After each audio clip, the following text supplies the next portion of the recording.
North Korea, Afghanistan, to a certain extent, Libya, maybe some other partial players, and we know all the names of the terror thugs from bin Laden down the Hezbollah, the Islamic Jihad, the Hamas, and other fundamentalists, and we know what should be done.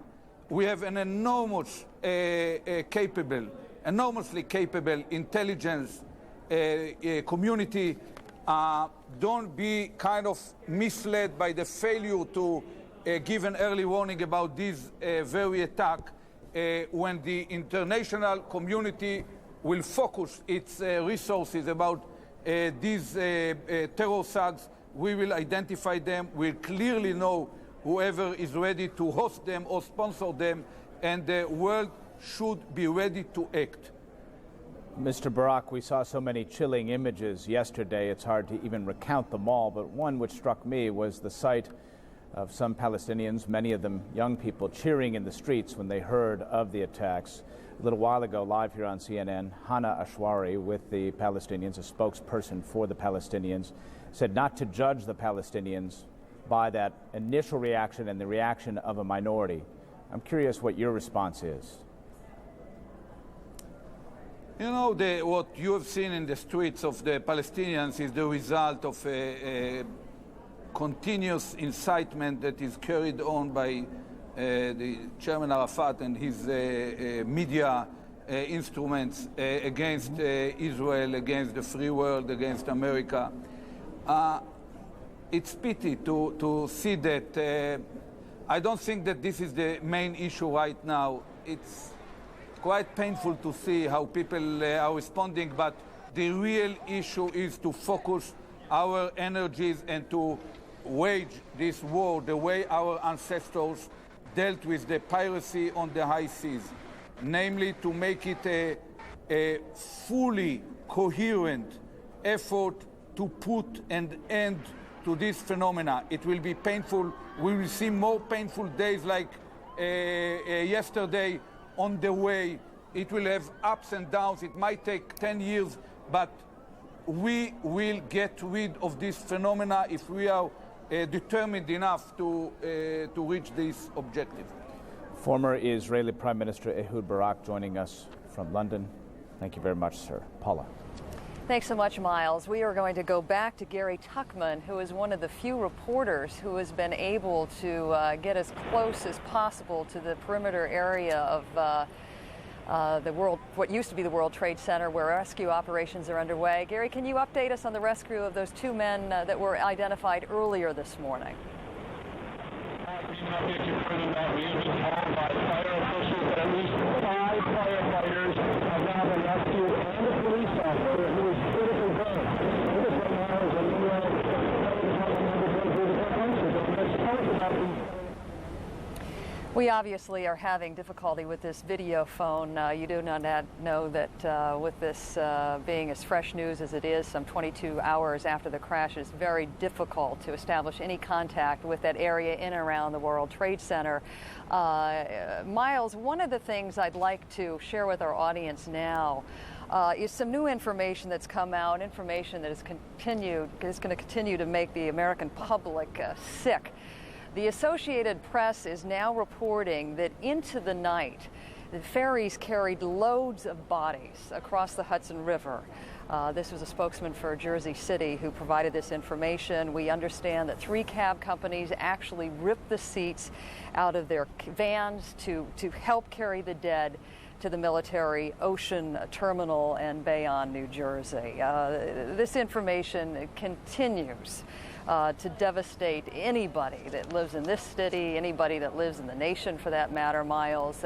Once again, city officials have no idea what kind of reality they confront in the rubble of the World Trade Center. As you can see behind me this morning, there is still a shroud of smoke over what once was the Twin Towers, and buried or almost invisible in that cloud is the Statue of Liberty, perhaps one of the strongest symbols of American freedom. Gary, can we establish contact with you now? Paula, can you hear me okay now? Now I can. Yes, please update us, if you would, on the rescues taking place. Let me explain right what we're doing really quickly so our viewers understand. Because we are so close to the World Trade Center, we can't get a truck here that normally gives us our live signal. That's why we're on the video phone right now. This is the phone that you've seen us use before in China and in Antarctica before. It's a phone that you bring with you, a video phone that you bring with you to areas where you can't get a truck. And that's why we're talking on this telephone right now and giving you a signal on the video phone. What we told you, 5 firefighters have been rescued from under the rubble at the World Trade Center. In addition, an additional police officer has been rescued, but he has been seriously burned. With us right now, I'm going to have to put on the telephone, but you'll see him talk, is Bill Duty. He's with the New York Fire Department. Tell me about the people who've been rescued, sir. From what I understand, it happened last night. There were it was a company of firefighters. There was an officer and 5 firefighters survived the collapse. They wound up in a void, and they stayed there for maybe 5 or 6 hours. I guess they had enough air, and somehow they I don't know how they got to them, but they were able to get them out and pull them out. I don't know if they're injured or, you know, as far as I know, they're alive. Now, let me ask you about that void. Is there potential for more people to have survived in that void? You saw it. Oh, absolutely. I didn't see the void, but, you know, any void down there, there's a lot of potential for people to survive, especially underneath the first floor of the building. It goes down 5 or 6 stories with the train platforms and things. And there could be a lot of survivors. So tell me how many hours you've been there. I've been here since noon yesterday, so I don't know what time it is now, but... Okay, so we're talking about right now 18 hours you've been there. Yeah. There's emergency vehicles, so we're going to get out of the way so we don't get run over here. Let me ask you, what is the scene like right there? Because we can't get right next to the building. We're a couple of blocks away from it right now. It's just absolute devastation. It's just steel and rubble all over the place. There's about 4 or 5 inches of concrete ash. You really can't discern shapes or anything. It's just piles of garbage, and that's what they're using the cranes right now to pull up as much as they can and try and dig their way in and try and find one of these voids I was talking about where maybe we can find more people. It's painful to talk about, sir, but have you seen victims, people who perished in this? No, I haven't. There are scattered bodies around. I haven't seen any. We haven't gotten to any that I've seen yet, but I know of some that have been taken out. And psychologically, how are you handling this? Well, it's very tough. I have a lot of friends that I know were working yesterday, and they were up in that building yesterday, and I'm sure they perished in the building yesterday. And I'm sure as more news comes out, there'll be more and more people that I know that died, both for the fire department, police department, and that worked in the Twin Towers. Bill Duty, thanks for joining us. We appreciate your time. Thank you. We come to you, Paula, from Church Street. Church Street is a street that led right into the World Trade Center, just a couple of blocks away. This is a street where when I used to live in New York City, I used to rollerblade up and down this street, and it was a landmark. I knew that when I got to the World Trade Center building, I finished my 6 miles of rollerblading, and now you look down here, and all you see is that white cloud floating above there, and no more 2 110-story buildings. Paula, back to you. Gary, I was touched by what your interviewee just had to say, and I guess the one piece of news that has been very difficult for New Yorkers to accept is the fact that yesterday they lost their fire chief and their deputy fire chief. What is the ripple effect of that kind of news? I think people here still just can't believe it. We've talked to so many fire officials and police officials here who say, first of all, I mean, this has been a part of the skyline, the 2 World Trade Center buildings, since 1973. We're talking 28 years. You've had these 2 huge 110-story buildings on the end of Manhattan Island. So that in itself, the fact that these buildings are no longer here is startling. And now the fact that they know that there perhaps are thousands of people who have perished. We want to give you a look now down the street of where all the emergency officials are going, but that there are thousands of people who may have perished and whose bodies are still there. Many people are just having a very difficult time grasping the concept of that. And Gary, we on the screen are focusing on some new information from the Associated Press that says now barges are in the process of carrying bodies to morgues across the river in New Jersey. Once again, I guess the only positive news this morning is the fact that 6 of these potential rescues are underway. You know, Paul, I think it's certainly positive news what we just told you about, that there have been rescues. But the fact is, there were so many people in that building that it's sad to say the odds favor that some people would survive something like this, that they would be in some type of void, and hopefully many more people will be found. So unfortunately, I don't think that's miraculous news. I hate using the word miracle in any story, but certainly not in this story. You would expect some people to survive. But unfortunately, we're going to find that a lot more people are going to have perished by the time this is all over.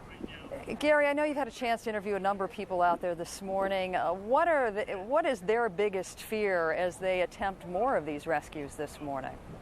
Well, I think the fear is, especially you just heard from Bill Duty, that they're going to personally find their friends who have perished in this. Remember, there are 300 firefighters still missing, 30, 40, 50, or 60 police officers still missing.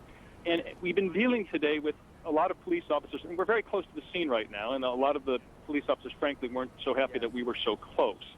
And we try to be as nice as possible. Obviously, we try to be nice in any emergency situation, but particularly this one, because we know these police officers perhaps lost personal friends in this tragedy. So it's a very difficult situation all the way around. All right, Gary Tuchman, thanks so much for that update. We will continue to come to you throughout the morning, because you, of course, are closer to what is left of the World Trade Center than just about anybody out there on the street. Thanks so much for that update. Let's go back to Miles now in Atlanta. Thank you, Paula. Let's bring folks up to date this morning, giving you an update on everything that has happened to date. The devastating airborne attacks on America's financial and military power now 23 hours ago or so. We begin our recap at Ground Zero. Rescue workers on the scene all night amid the carnage of the World Trade Center. 6 survivors were pulled from the rubble this morning. We just heard Gary Tuchman report to that effect. 5 firefighters, 1 police officer. About 1,100 people are being treated at local hospitals in the New York area, but many are still buried. The death toll is expected to climb into the thousands. There is some hope with the 5 sub-basements at the World Trade Center that there may be survivors in that rubble. Hope against hope. Just as the workday began yesterday, a hijacked jet ripped through one of the World Trade Center's 110-story towers. That was the first attack there. Minutes later, another jet tore through the second tower, as you see in that dramatic image. Both towers crumbled to the ground in a cloud of smoke and debris. Today, businesses, schools, and stock markets are closed. And meanwhile, in Washington, the site of another attack, authorities say as many as 800 employees may have been killed after another hijacked plane slammed into the Pentagon. It will be closed to all but essential personnel today. But most federal offices will be open for business. Congress will convene. The FAA is expected to keep all commercial flights grounded until at least noon today. We are watching that one very closely. About this time yesterday, President Bush was in Sarasota, Florida, at a school talking about his education plan. To say what a difference a day makes is a bit trite, I guess. The president last night, in a very stern speech from the Oval Office, brief but stern, said he would make no distinction between the terrorists and those who harbor them. Joining us now from the North Lawn of the White House is CNN's Kelly Wallace. Very pointed remarks, Kelly. Absolutely, Miles. I'm likely to hear more from the president today. He has invited a bipartisan group of congressional leaders to meet with him later this morning. Part of the message there to show that Democrats, Republicans, all united behind the administration, that the work of the government will go on, and that the U.S. will do everything possible to find those responsible for these terrorist acts. And as you noted, Miles, the president saying that this administration not only holding those who committed these acts responsible, but those who harbor them or provide them some safe haven. To give you a sense of what's happening here, Miles, President Bush in the Oval Office at this hour. He arrived there just shortly after 7 a.m. Vice President Cheney, in fact, just pulling in to the White House driveway here.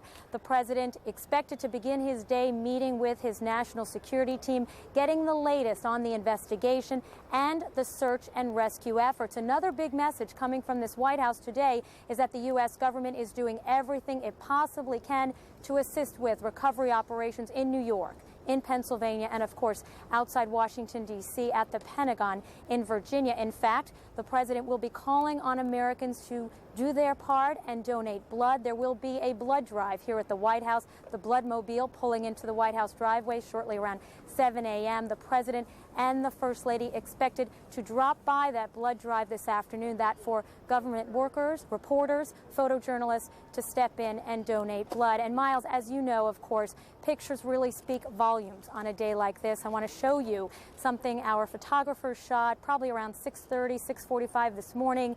You can see flags at half staff above the White House, above the Eisenhower Executive Office Building, a message of the tragedy facing this country on this day. You obviously also see the tight security around the White House, around the perimeter, obviously very much concerned about what happened yesterday. And as you noted, Miles, the president going before the American people last night, obviously a very difficult moment for the president. He was to comfort the nation, but he also sent